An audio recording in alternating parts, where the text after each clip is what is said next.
Okay guys, magugupit tayo ngayon ng parang Crewcut at taper. Okay? Magka-join sila. Magkahalong Crewcut at magkahalong taper.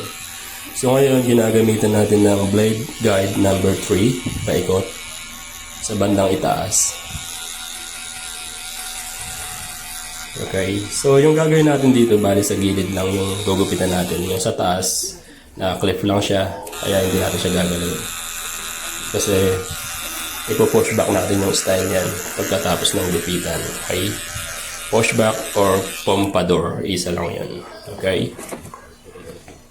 So yan, blade number 3, paikot.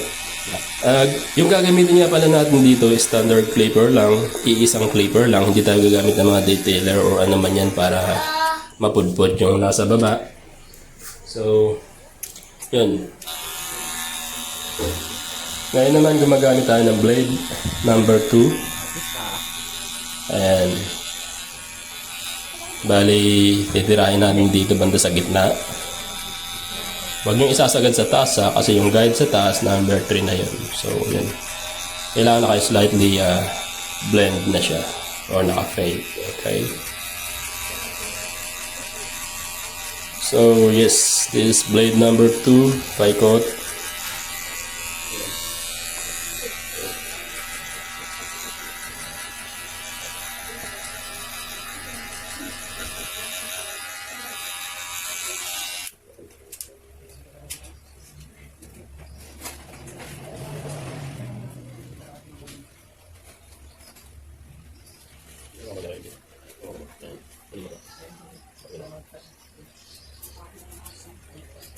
So ngayon naman, mag-uumpisa tayo sa likuran. So 0, naka-forward o close yung clipper natin. So ito yung pinaka-guide natin, pinaka-baseline guide. Tapos, i-clean up lang natin siya. Okay? Ngayon naman, gagamitan natin ng half guard or 0.5. Okay, huwag nyo masyadong tataasan kasi pag masyadong mataas, eh, hindi maganda yung transition o yung pagka-blend. Okay?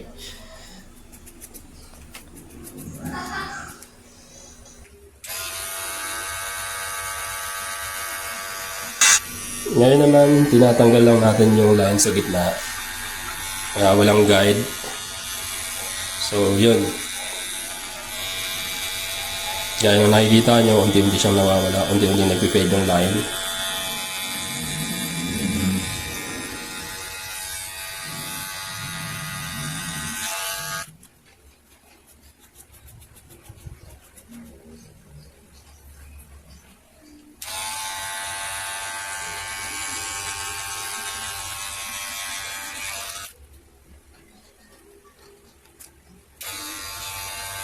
Ngayon naman gagamitin natin ng blade guide number 1.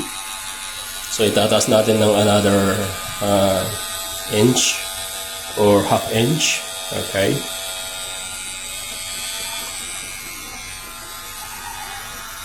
So kung nasusundan nyo from 0.5 or 0 to 0.5 and then 1. So ganun yung pagpapalit natin ng mga blade guide. Ngayon naman gagamitin natin ng 1.5 blade guide. Okay? So, ito makukuha mo na talaga yung blending niya.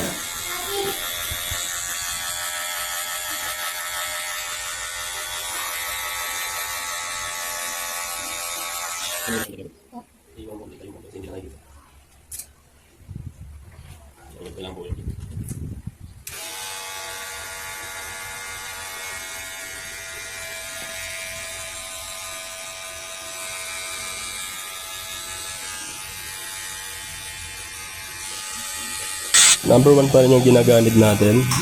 Medyo tinatanggal lang natin yung medyo darker part.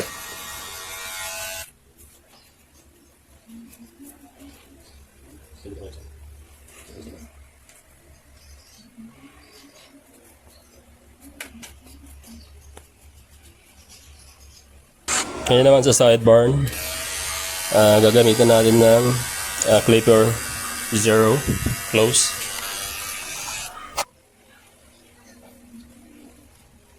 Okay, after 0, gagamit ng 0.5.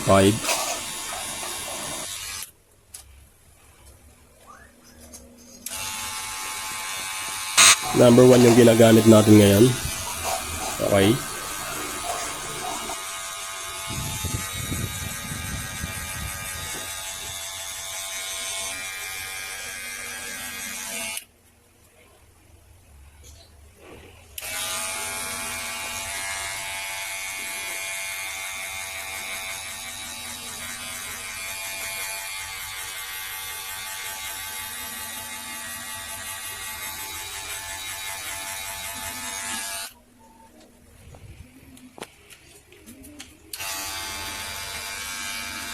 So, nagre-retouch lang tayo dito kasi may sliding line pa ako nakikita.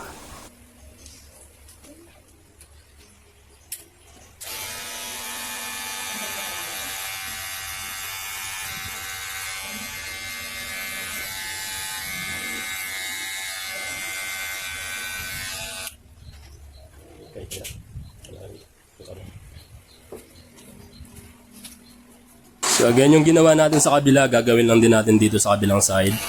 So ganun lang ulit, 0, and then 0.5, 1, and 1.5. Okay? The same procedure. So ganun lang, gagawin nyo lang ulit yung ginawa nyo sa kabila, sa kabilang side para pareha sila.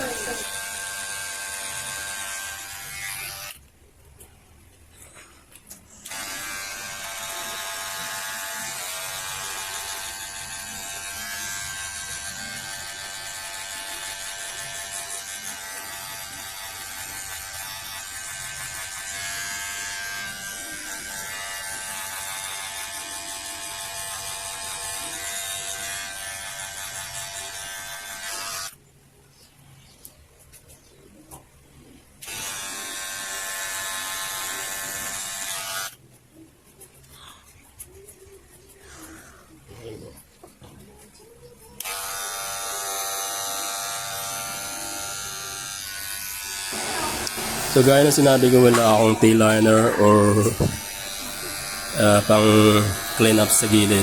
Kaya pinapakita ko dito isang clipper lang.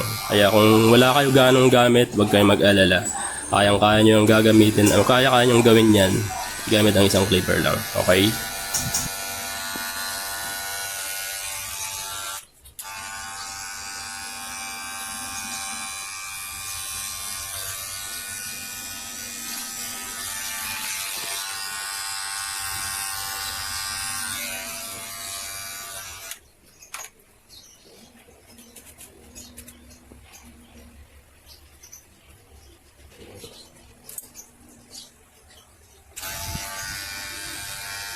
Ngayon naman, kiklean up lang natin yung nasa taas yung mga nakausling buhok.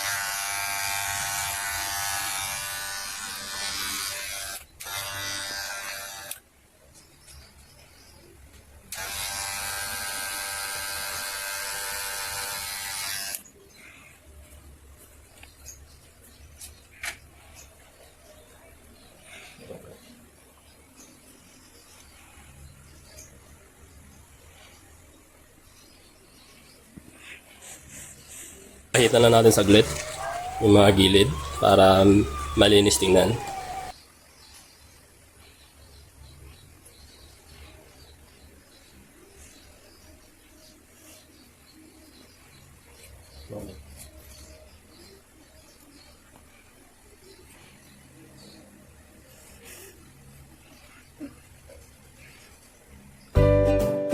Okay guys, kung nagustuhan nyo, sana paki-share, likes, at paki-subscribe na rin. At paki-comment na rin ng mga gusto nyo pang i-improve ko at mga dapat ko pang gawin para mas lalo pang masana yung skills ko sa paggupit.